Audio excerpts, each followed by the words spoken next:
এবং স্মার্টনেস যেটা রয়েছে সেটা দিয়ে আমার ধারণা আইসিসিতেও তিনি মুগ্ধ করবেন। শামীম ইকবালের পরিবার তো পুরো স্পোর্টস পরিবার, এটা আমরা জানি। তার বাবাও ছিলেন, তার চাচারা ছিলেন, তার একই পরিবারের তিনজন টেস্ট খেলোয়াড় রয়েছেন।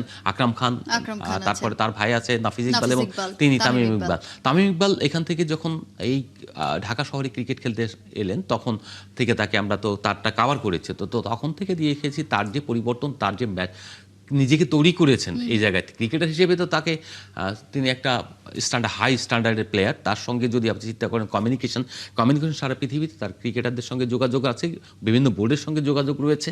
আমি দৃঢ়ভাবে বিশ্বাস করি এই সুযোগগুলো তিনি কাজে লাগাবেন এবং তার এই যে কমিউনিকেশন স্কিলটা যদি তিনি প্রপারলি ইউজ করতে পারেন এবং স্মার্টনেস যেটা রয়েছে সেটা দিয়ে আমার ধারণা আইসিসিতেও তিনি মুগ্ধ করবেন। সেই জায়গা থেকে যদি চিন্তা করি যে এখন বাংলাদেশ ক্রিকেট বোর্ড যে অবস্থায় রয়েছে সেই খুব দ্রুত তিনি এটাকে পিক করে ভালো জায়গায় নিয়ে যেতে পারবেন। ইগো তারও রয়েছে হয়তো, কিন্তু সেই ইগোটাকে তিনি ম্যানেজ করতে পারবেন, কারণ বিকজ অফ তিনি এটাকে পরিবর্তন প্রথমে হয়তো একরকম থাকবেন কিন্তু সেটা তিনি বোঝার চেষ্টা করেন এবং বুঝলে তিনি সেটাকে খুব সহজেই ডিল করেন। প্লেয়ারদের সঙ্গে তার কমিউনিকেশন খুব ভালো এবং প্লেয়ারদের সঙ্গে ডিসকাস করেন, প্লেয়াররাও তার সঙ্গে তাদের মনের কথা খুলে বলতে পারেন। যেমন মাঠের জিনিস কন্ট্রোল করতে পারবেন, তেমনি বাংলাদেশের ক্রিকেটে কোন কোন জায়গায় ফ্যাসিলিটেট করলে পরে অবকাঠামোগত বলেন কিংবা পারফরমেন্সগত দিক দিয়ে বলেন কিংবা সুযোগ সুবিধার দরকার, কাকে আনলে কোন কোচ নিয়োগ দিলে ভালো হবে, সেটা তামিম ইকবাল ভালো বুঝবেন এবং এইটা ইউজ করে বাংলাদেশ টিমকে এগিয়ে নিয়ে যেতে পারবেন। আমার দৃঢ়ভাবে এই বিশ্বাসটা রয়েছে।